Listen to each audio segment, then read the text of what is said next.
Teori belajar behaviorisme dan konstruktivisme. A. Teori behaviorisme. Teori behaviorisme merupakan teori yang didasarkan pada perubahan perilaku yang bisa diamati. Behaviorisme memfokuskan diri pada sebuah pola perilaku baru yang diulangi sampai perilaku tersebut menjadi otomatis atau membudaya. Teori behaviorisme mengkonsentrasikan pada kajian tentang perilaku nyata yang bisa diteliti dan diukur. Teori ini memandang pikiran sebagai sebuah kotak hitam, dalam artian bahwa respon terhadap stimulus bisa diamati secara kuantitatif. Apa yang ada dalam pikiran menjadi diabaikan karena proses pemikiran tidak bisa diamati secara jelas perubahan perilakunya. B. Pengaplikasian teori belajar behaviorisme. Pengaplikasian teori belajar behaviorisme dalam pembelajaran di sekolah dapat dilakukan dengan cara-cara berikut. 1. Penguatan positif, memberikan pujian, reward, atau penghargaan kepada siswa yang menunjukkan perilaku atau hasil belajar yang baik. 2. Penguatan negatif, menghilangkan konsekuensi yang tidak menyenangkan ketika siswa berperilaku baik. Misalnya mengurangi tugas jika siswa menyelesaikan pekerjaan tepat waktu. 3. Modeling, menampilkan perilaku yang diinginkan melalui demonstrasi agar siswa bisa meniru. 4. Latihan berulang, mendorong siswa untuk berlatih keterampilan atau konsep yang sama berulang kali hingga mereka menguasainya. 5. Tes dan ujian, menggunakan evaluasi untuk memberikan umpan balik langsung mengenai kemajuan siswa. 2. Teori belajar konstruktivisme. A. Pengertian belajar konstruktivisme.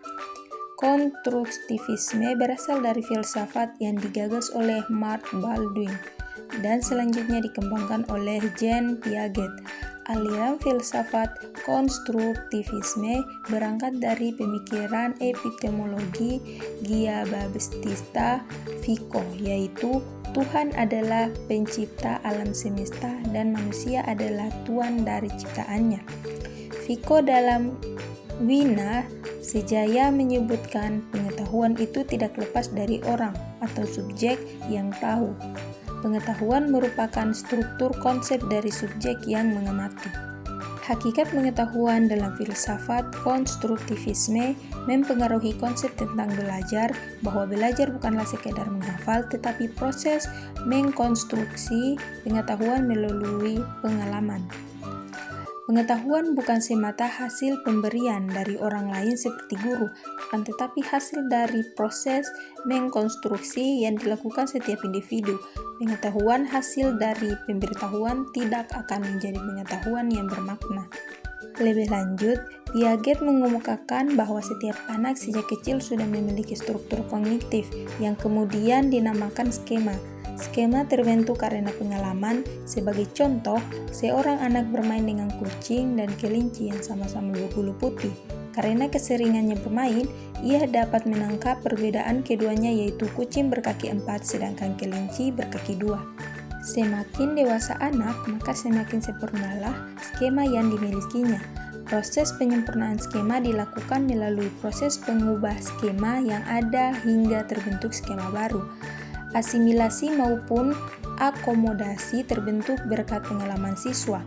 Esensi teori konstruktivisme adalah bahwa siswa menemukan dan mentransformasikan suatu informasi yang kompleks ke situasi lain, dan apabila dikehendaki informasi itu menjadi milik mereka sendiri.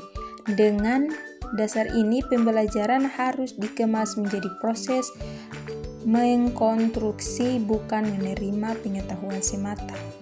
Teori belajar konstruktivisme juga dapat dijelaskan bahwa konstruktivisme terdapat beberapa ciri-ciri, yaitu A. Siswa membangun pemahamannya sendiri dari hasil mereka belajar, bukan karena disampaikan pada mereka. B. Pembelajaran baru sangat tergantung dengan pembelajaran sebelumnya. C. C. Belajar dapat ditingkatkan dengan interaksi sosial. D. Penguasaan dalam belajar dapat meningkatkan kebermaknaan proses pembelajaran.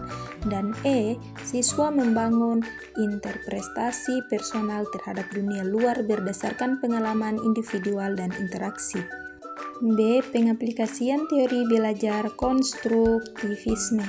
Pengaplikasian teori belajar konstruktivisme dalam pembelajaran dapat dilakukan melalui beberapa cara berikut. Yang pertama, pembelajaran berbasis proyek.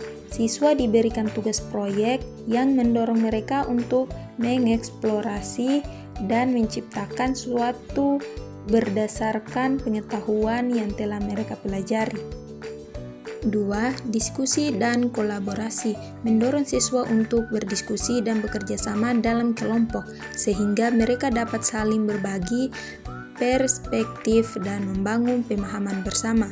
3. Pembelajaran kontekstual, menghubungkan materi pembelajaran dengan kehidupan nyata siswa agar mereka dapat melihat relevansi dan penerapan pengetahuan dalam konteks yang nyata.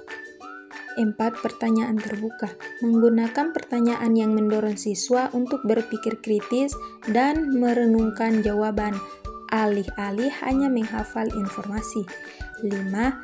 Refleksi, meminta siswa untuk merefleksikan proses belajar mereka dan apa yang telah mereka pelajari, membantu mereka menyadari pemahaman mereka sendiri.